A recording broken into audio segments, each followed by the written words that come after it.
उत्तर प्रदेश की राजधानी लखनऊ के इस्माइलगंज वार्ड नंबर 41 की सुरेंद्र नगर कॉलोनी, जहां लगभग 20 से 25 हजार की आबादी आज भी बुनियादी सुविधाओं के लिए तरस रही है।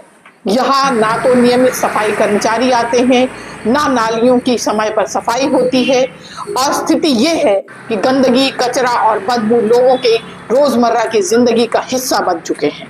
खोल खड़े हो जाते हैं, जानते ही नहीं, कभी यहाँ पर कभी नहीं आते नाली पर क्या हो रहा है, यहाँ पर क्या परेशान है। ये पानी की व्यवस्था हमारे यहाँ नहीं है, पीने के लिए नल है 3 साल से खराब है और जो सप्लाई वाला पानी आता है वो बहुत गंदा आता है, वो पीने के लायक नहीं रहता है।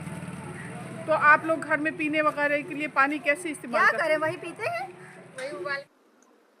स्थानीय लोगों का कहना है कि घरों में आने वाला पानी लंबे समय से बदबूदार आ रहा है। शिकायतें भी की गईं, लेकिन समाधान आज तक नहीं मिला।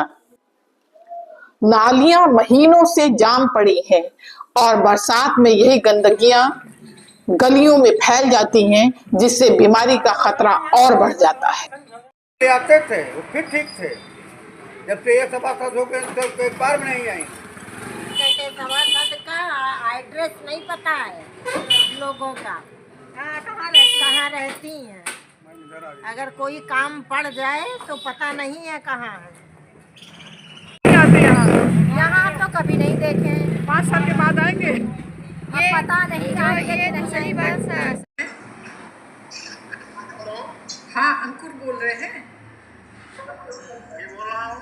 अंकुर, आप सुरेंद्र नगर के सुपरवाइजर हैं। मुझे आपका नंबर दिया गया है।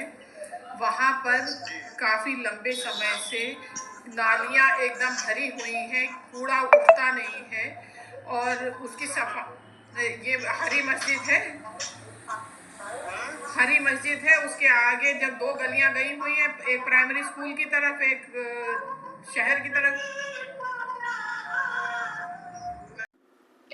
इन समस्याओं पर जब हमने कई बार सरकारी कर्मचारियों से बात करने की कोशिश की तो कोई स्पष्ट समाधान नहीं मिला। कुछ कर्मचारियों ने तो यहाँ तक कह दिया कि उन लोगों को गंदगी में रहने की आदत है और यह कूड़ा वही तो फैलाते हैं। इस तरह उन्होंने अपनी जिम्मेदारी से पल्ला झाड़ लिया। लोगों का सबसे बड़ा आरोप यह है कि चुनाव के बाद सभासद ने कभी सुरेंद्र नगर की तरफ मुड़कर नहीं देखा। शिकायतें करने के बावजूद न निरीक्षण हुआ, न सफाई और न ही पीने की गुणवत्ता सुधारने के लिए कोई ठोस कार्यवाही। हमारे प्रयास के बाद स्थानीय लोगों ने संयुक्त रूप से एक पत्र तैयार कर जोनल अधिकारी के नाम जमा किया है।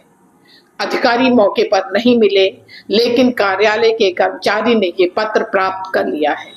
अब देखना है कि इस शिकायत पर कितनी जल्दी कार्यवाही होती है।